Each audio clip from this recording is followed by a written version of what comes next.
Hey everybody, how's it going? Um, this is a video I just decided to make on the spur of the moment, so I don't really know exactly what I'm going to say. I don't really script my videos anyway at all, except when I do reviews, I'll write down some information, take some notes. But I don't really know exactly what I'm going to say about this on this topic. But I'll just wing it. Um, Today is the Kurt Cobain's birthday. Kurt Cobain, the leader of the band Nirvana, um, big, huge band, very important band, very important band. He committed suicide in 1994, and today would have been his 50th birthday, which is crazy to think about. I can't, if he had lived, I can't imagine Kurt Cobain being 50 years old. He died when he was 27. And that's, he never, that's how I'll always remember him. He never got older than that, obviously. It's hard to say how important Nirvana's music and Kurt Cobain's songwriting, how important that was in my life, and still is in my life. I grew up listening to a lot of music. My parents were big into music. My father had a lot of music. So I heard stuff like the Beatles and the Rolling Stones and the Who and the Monkees and a lot of bands like that. The Yardbirds, Led Zeppelin, stuff like that growing up. And because of that, the music I was hearing when I was young, pre-Nirvana, was stuff I wasn't really into. I listened to a lot of older stuff at the time because it was better. And I felt like the music that was coming out when I was growing up, again, pre-Nirvana, there was no substance to it. It wasn't honest. It was just manufactured bullshit for money. And not to say that bands like the Beatles and stuff like that, bands like that didn't make a lot of money, but it was honest music, and you can tell. I have a very good bullshit radar when it comes to music, and most of what I heard when I was young was coming out when I was young was bullshit.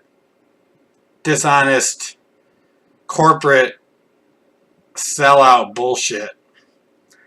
And I remember specifically the first time I heard Nirvana. I used to watch MTV a lot in high school. I used to watch it before, this is the early 90s. I used to watch it before I go to school. I'd be getting ready for school. I'd be ready to go out and get on the bus and go to school. And there was this time in between where I'd just sit and watch MTV for a little bit before I left. And this video came on for a song called Smells Like Teen Spirit by Nirvana. And prior to this, I liked some heavier music. I got into Metallica. I had gotten into Alice in Chains, whose first album came out before Nevermind. And this term grunge that ended up being thrown around to describe what was going on in music at the time, that word wasn't around yet. So Alice in Chains was more like a metal thing to me, but it was hard to classify what they were. But there was some heavier stuff I had been into. Not that I automatically like heavier stuff, because I don't, but when I heard Smells Like Teen Spirit, it really, like, it's hard to describe. It devastated me in the best possible way. Just something about those chords, those drums, and those vocals, and those lyrics spoke to me, and I knew as soon as I heard that song, that I love this band, and I had to have this album. I remember walking, for any of you, I don't know if anyone locally watches any of my videos, but if you remember, Hot Licks Music used to be down at Panorama Plaza a long time ago before it moved into East Rochester. And I remember getting out of school one day during the winter. I had a little bit of money. I don't remember how. Probably some stupid job I was doing at the time. I had a little bit of money. It was snowing like crazy. I didn't care. I walked from school down to Panorama Plaza, bought a cassette of Nevermind, and also picked up another album called Bleach on cassette.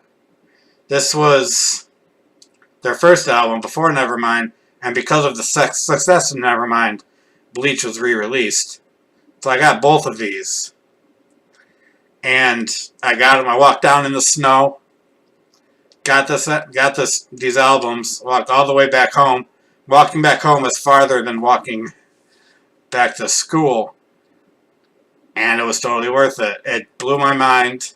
It changed who I was. Changed how I looked at music. It changed how I felt as a human being. How I perceived myself as a man. Not just this album, but like Kurt Cobain in general and his lyrics in general. It sounds ridiculous to some people. People look at like Nirvana now, they're like, who were they? They had a few albums and they were gone, and the singer killed himself because he's a loser or whatever. And people don't realize how important that band was. And Kurt Cobain really made it so it's alright to be a man and be sensitive and have feelings about things that weren't popular.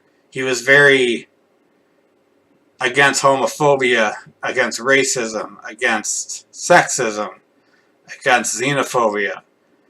All that stuff that a lot of people seem to be into now with Donald Trump being president. Not everybody who voted for Trump obviously is like that, but it's definitely something that has reared its ugly head again recently. Not that it ever really went away, but it's definitely in the forefront again now. And at that time, it was not cool. It wasn't done to be a big rock star and speak out against things like this all the time and not care what the repercussions were as far as your career and your money, same thing. But yeah, people don't realize how important Nirvana was. Same way some kids don't realize how important the Beatles were unless you do your research and listen.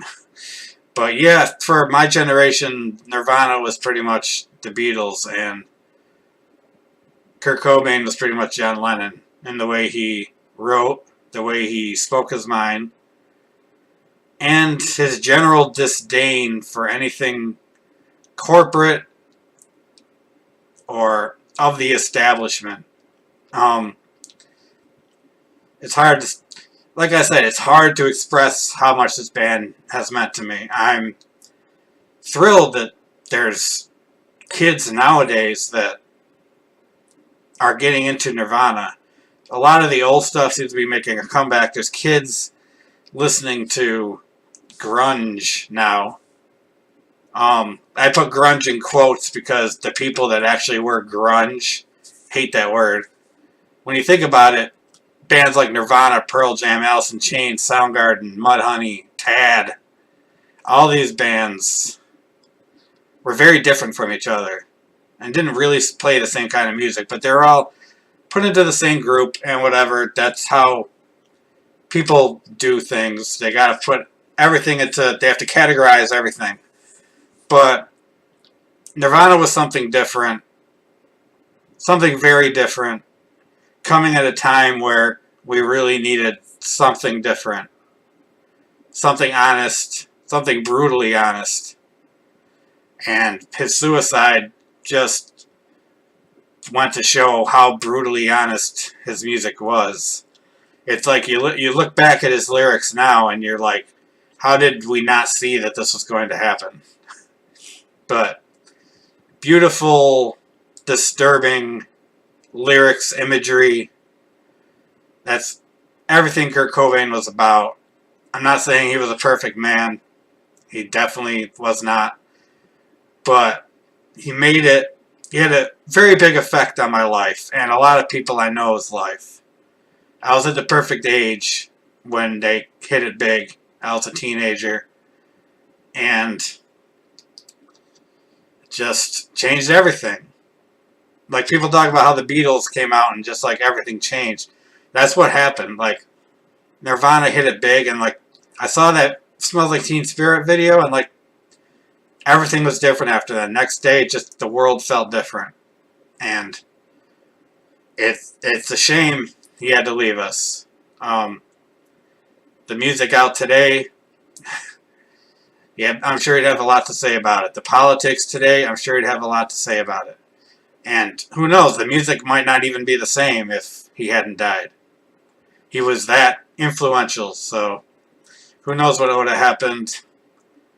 Just want to say, rest in peace, Kurt Cobain. Can't believe it's been 23 years since you died. It's amazing. I'm old. I still remember it. The day it happened like yesterday. Just me and my friends in school, just really sad. And it's still really sad. But I have your music to listen to. We all have your music to listen to. And thank God for that. Because I don't know where I'd be or who I'd be without it. And I love you so much. And Nirvana is one of the greatest bands of all time. Top 5. Definitely the second most influential band of all time. Beatles, Nirvana. That's how it goes. That's how I see it. Musically, culturally, it's just no denying it. And if you're out there, you by some reason haven't heard Nirvana, haven't looked into his lyrics, just do it. Get it. Please, get it. Listen to it. Pick up a guitar and play, because we need you nowadays. People like you. Alright, enough of that. Have a great day, everybody. See you later.